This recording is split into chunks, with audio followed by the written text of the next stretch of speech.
This is ramen. From rich and creamy broths to light and delicate flavors, there is a bowl for every craving, making it one of the most popular foods in the world. But if you're wondering what all these different ramen names mean, here's a snapshot to find the most common ramens you encounter in Japan and in Japanese restaurants around the world. This is Tonkotsu Ramen, and it's probably the ramen type that is most familiar to people outside of Japan. The broth is deep, savory, and rich, with a pronounced pork flavor as it's made from boiling pork bones for hours, releasing its collagen, giving it a silky and thick texture. It is distinct in its appearance as it's often opaque throughout, with bits of fats floating on the surface in order to add more flavor to it. Others may include a black garlic oil in order to create a more roasted and deep, silky flavor. This broth is accompanied by thin, straight noodles in order to complement the thick broth. And common toppings will include chashu, green onions, soft-boiled egg, and sometimes seaweed. I think Tonkotsu Ramen is the most common kind of ramen to find both inside and outside of Japan, and is probably the ramen kind you'll encounter first. The incredibly popular Ichiran Ramen on both social media and among foreigners is tonkatsu based as well, and that's a good example of what a ramen of that kind tends to look like. While tonkatsu refers exclusively to broths that are made from pork bones, there are other variants of the same dish that are made from different animals, such as Gyokai, which is fish ramen, and Tori Paitan, which is made from chicken. The most common fish used to make Gyokai Ramen is tuna, and while the main basis of the broth is fish stock, it is sometimes blended with chicken or pork for extra richness. While it is much lighter than tonkatsu, it still retains the same amount of full bodies and flavors that come from the fish being used. Fish ramen is probably the best representation of the Japanese term mottainai, which refers to using ingredients in all its form without having any wastage or as minimally as possible. After the fish is broken down, the fish trimmings and bones are used to make the stocks, while the rest of the meat is used as the toppings.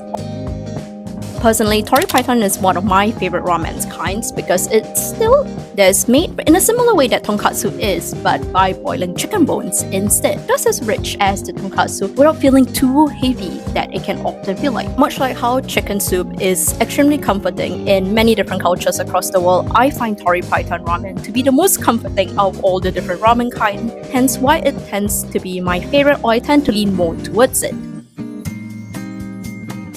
This is Miso Ramen, a ramen type that's most popular in the colder northern part of Japan in the Hokkaido area. This broth is often based on miso, which is a fermented soya bean paste, and is often blended with chicken, pork, or fish broth, which results in a very hearty and thick soup in order to combat against the cold, and is most popular during the winter time. The flavor of the broth is very rich, umami-packed, with a slight sweet or savory depth from the miso, and depending on the kind of miso used and the color of it, it can range from being light and salty to deep and smoky. The most common kind of miso used is shiro and aka miso. Shiro means white in Japanese, so this is the miso kind that is fermented for the least amount of time, results in a less fermented flavor that is lighter, whereas aka miso refers to red miso, and red miso is fermented for the longest period of time, resulting in a much deeper flavor.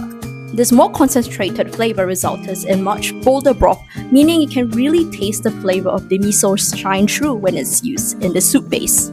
As this style of broth tends to be the thickest among all the different kinds, curlier noodles tend to be used in order to be able to scoop up more of the broth.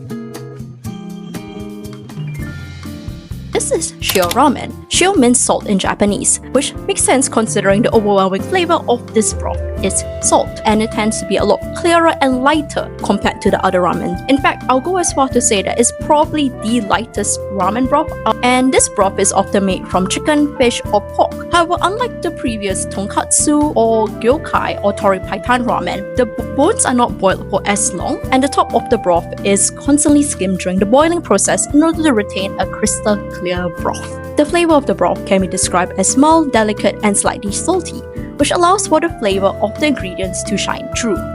It is a great broth option for both the very old and very young, and everyone in between, because it is very approachable and not overwhelmingly rich, meaning you're unlikely to go into a food coma after having this dish.